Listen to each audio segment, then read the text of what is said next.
Now we want to turn our attention to solving equations that involve radicals. I've written solve, and I have t plus 5 equals square root t plus 7. Now what keeps me from being able to solve this by my normal methods is having the square root on the right side. To get rid of the square root on the right side, what I'm going to do is square both sides of the equation. When I do that, I have to be careful because that sometimes introduces extraneous solutions. That is, solutions to the equation that I end up with after I square both sides that are not really solutions to my original equation. But we'll see about that in a second. T plus 5 quantity squared is t squared plus 10t, don't forget that middle term, plus 25. The square root of the quantity t plus 7 squared is t plus 7. So you can see I have a quadratic equation right here. I want to put it in standard form, factor it, and then see what I get for solutions. So I have t squared. I'll subtract t from both sides, plus 9t. Subtract 7 from both sides, and I end up with 18. That is, 25 plus negative 7 is 18, is equal to 0. So I put my equation in standard form. I have 0 on this side, decreasing powers of the variable on this side. Now I'll factor it into t plus 6 times t plus 3 is equal to 0. T plus 6, let's see, 6t plus 3t is 9t, and 6 times 3 is 18. I set this factor equal to 0, and I get t is equal to negative 6. I set this factor equal to 0, and I get t is equal to negative 3. Now, I know that these two numbers right here are solutions to this equation and this equation, but what I have to be careful of is that they may or may not be solutions to my original equation, because these equations come from the original equation by squaring both sides, and sometimes that will introduce extraneous solutions. So we need to check both these solutions. So I'm going to check t equal negative 6 in my original equation. I'll have negative 6 plus 5 equals square root of negative 6 plus 7. Negative 6 plus 5 is negative 1, and then negative 6 plus 7 is 1, the square root of which is positive 1. These two are not equal to each other. That's a false statement, so this was an extraneous solution. Let's check t equal negative 3. Negative 3 plus 5, in my original equation, negative 3 plus 5 equals square root of negative 3 plus 7. And as you can see, this one is going to work. Negative 3 plus 5 is 2. Square root of negative 3 plus 7 is 4. Positive square root of 4 is 2. I get 2 equal 2.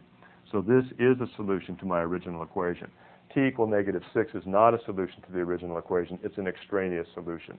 It's a solution to this equation, but not to the equation that I started with. And the reason that I introduced this extraneous solution was because I squared both sides of the equation. Let's look at another one of these problems. Square root x plus 1 equal 1 minus square root 2x. Same problem here. I have these square roots, and that's what keeps me from solving this by normal methods. So what I'm going to do is square both sides of this equation and see if I can't get rid of these square roots. The square of the square root of x plus 1 is just x plus 1. Now when I square this side, though, I have two separate terms. So I square the first term, 1. I square the last term, that's going to be just 2x. And then I have to take twice the product of the two terms for my middle term.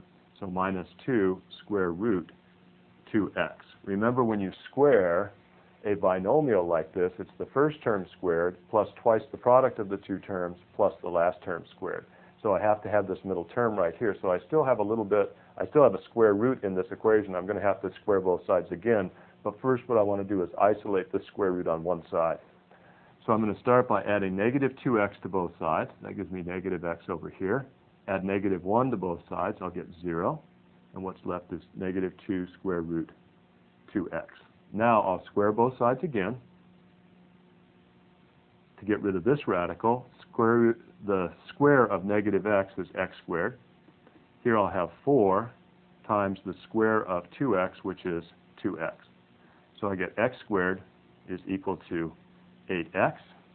Now this is a quadratic equation, so I'm going to put it in standard form. X squared minus 8x equals 0. Factor out an x from each term.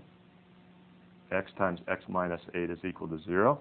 Set these factors equal to 0. I get x equals 0 and x equal 8.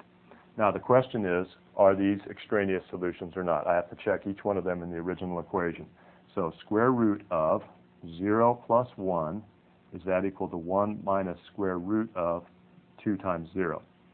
Square root 0 plus 1 is 1, the square root of which is 1. Here I have 1 minus square root of 2 times 0 is 0, the square root of which is still 0. So 1 minus 0 is 1.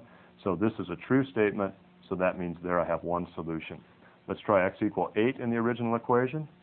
Square root of 8 plus 1 is equal to 1 minus square root 2 times 8. Okay, 8 plus 1 is 9, the square root of which is 3. And then 1 minus square root of 2 times 8. 2 times 8 is 16, the square root of which is 4. So I end up with 3 equal negative 3. That's not true, so 8 is an extraneous solution. So only one solution to this equation, and that is the number x equals 0.